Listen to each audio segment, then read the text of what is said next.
Announcing the commencement of the first purge. I want you to change the world, and don't think that this is going to happen peacefully or you can do it alone. We need to kill the rich. You get out there, you use your weapons, and you rip Washington apart. You hunt down the billionaires, the bank bosses, the CEOs, the scumbags and the liars, the governors, the lobbyists, the senators, because they're all the same, and you hang them. Just remember all the good the purge does. Good morning, everyone. It's May 20th, 2018. I am Eric. Here we are at beforeitsnews.com. And what is Zionism and the gatekeepers exposed? It is a video, but there's a small section here I'm going to talk to you about. And then we're going to jump over and see where exactly Zionism comes from. I've been getting a lot of comments from a particular lady, and I don't recall her name.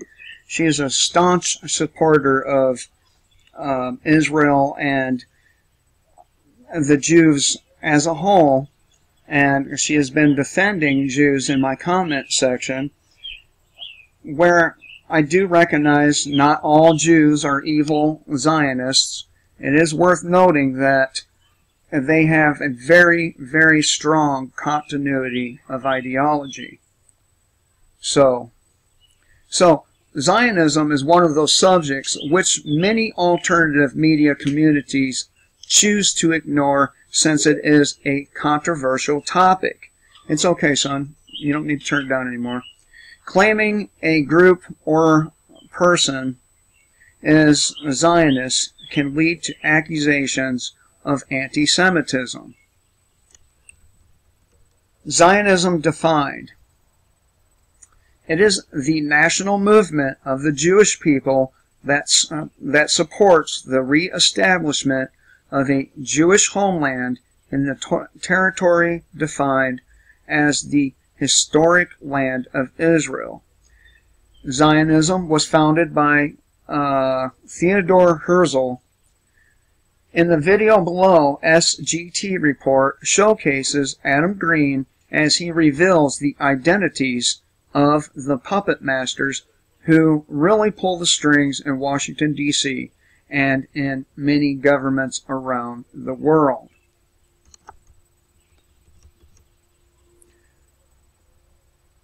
To a sizable degree, it's a cabal comprised of dual citizens of Israel and Zionists who are controlled by the Rothschilds, and also include some of the biggest or some of the most infamous names in the world today.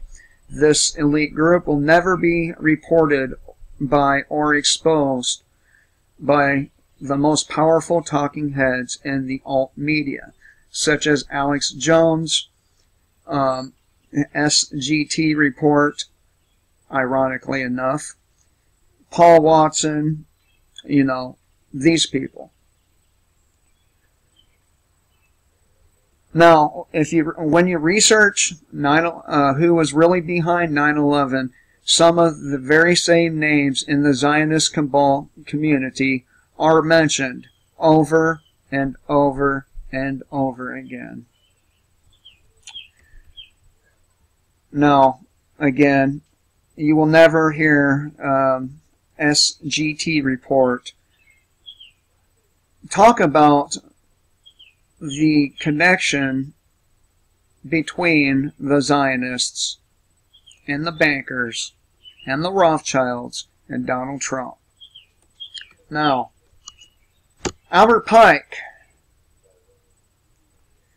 this was before any such movement was created, okay?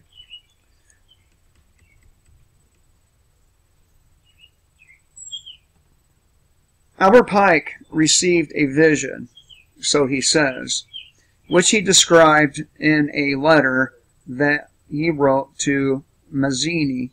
And by the way, Mazzini is the creator of the Sicilian Mafia.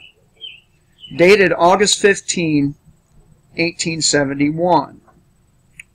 So this was long before Nazi Germany and the Zionist movement really started. The letter graphically outlined plans for 3 world wars that were seen as necessary to bring about the one world order, and we can marvel at how accurately it has predicted events that have already taken place. I don't say that it's predicted events. I think these events are contrived as a result of Albert Pike. In part, anyway. So Pike's letter to Mazzini. Now, a lot of people will try to say that this letter is fake. It's not fake, and it is on display in the British Museum Library in London. Okay? So, it is a commonly believed fallacy that, for a short time, the Pike letter to Mazzini was on display in the British Museum Library in London, and it was copied by William Guy Carr, former intelligence officer in the Royal Canadian Navy. The British Library was confirmed, or has confirmed, in writing to me that such a document has never been in their possession. Furthermore, Carr included the following footnote. The keeper of manuscripts recently informed the author that this letter is not catalogued in the British Museum Library. It seems strange that a man of Cardinal Rodriguez's knowledge should have said that it was in 1925. It appears that Carr learned about this letter from Cardinal Rodriguez of Santiago, Chile, who wrote The Mystery of Freemasonry Unveiled. To date, no conclusive proof exists to show that this letter was ever written. Nevertheless, this letter is widely quoted and the topic of much discussion. Just because they deny the existence doesn't mean it does not exist. Following are apparently extracts of the letter showing how 3 world wars have been planned for many, many generations.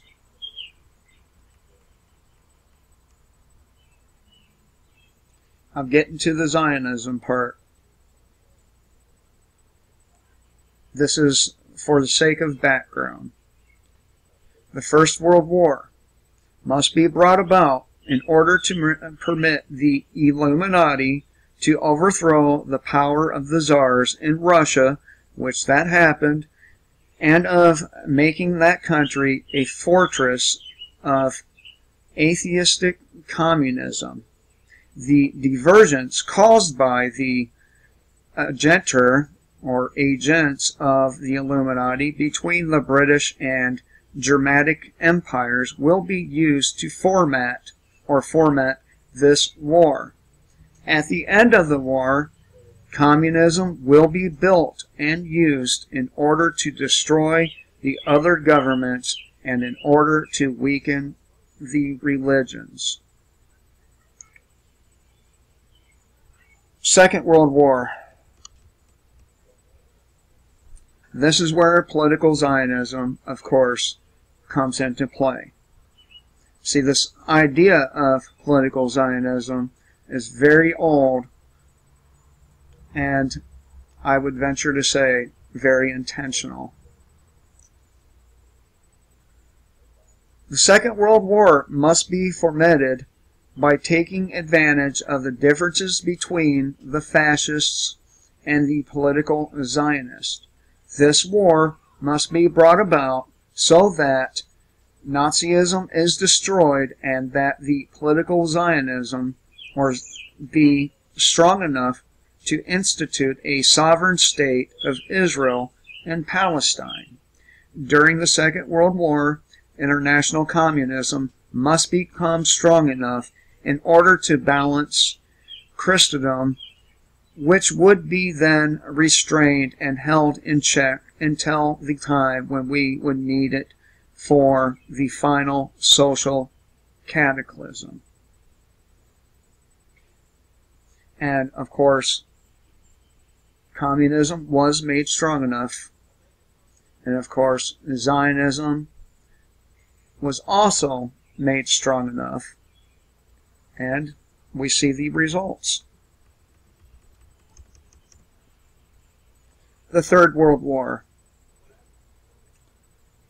And, of course, this is going to be done at the hands of the political Zionists.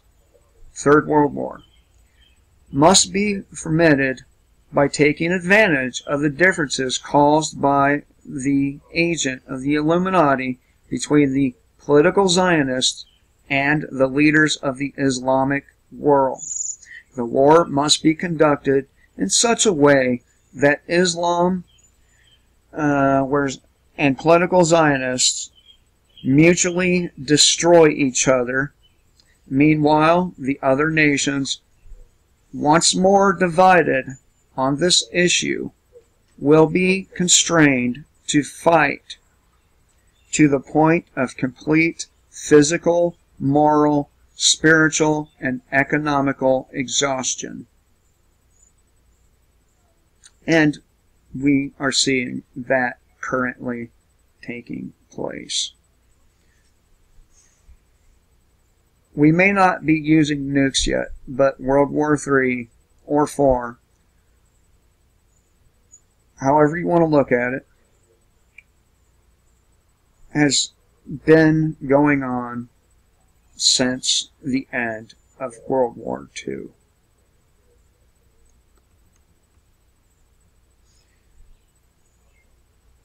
I think the Jews and their conspirators are using the Zionists, the Goyim Zionists, the Gentile Zionists, as useful idiots to get this shit going.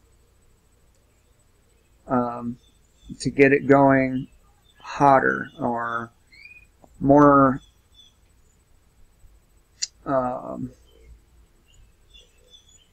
to get it spreading all over the Middle East, I guess would be a better way of saying this. Since the terrorist attacks of September 11th, 2001 world events, and in particular the Middle East, show a growing unrest and instability between modern Zionism and the Arabic world. This is completely in line with the call for a third world war to be fought between the two and their allies on both sides. This third world war is still to come, and recent events show us that it's not far off. And I disagree. I think World War III has been quietly going on in the background and is going to go much hotter in very, very short order. So, again, if you want to stop this from happening, we all have to do something about it. And again, it's not going to happen peacefully. And again, you cannot fight serial killers and rapists and so on and so forth, with kindness and words and protests. They don't give a fuck. They want us all dead, and you can't reason with people who want you dead. There's only one thing to do with these people. Only one.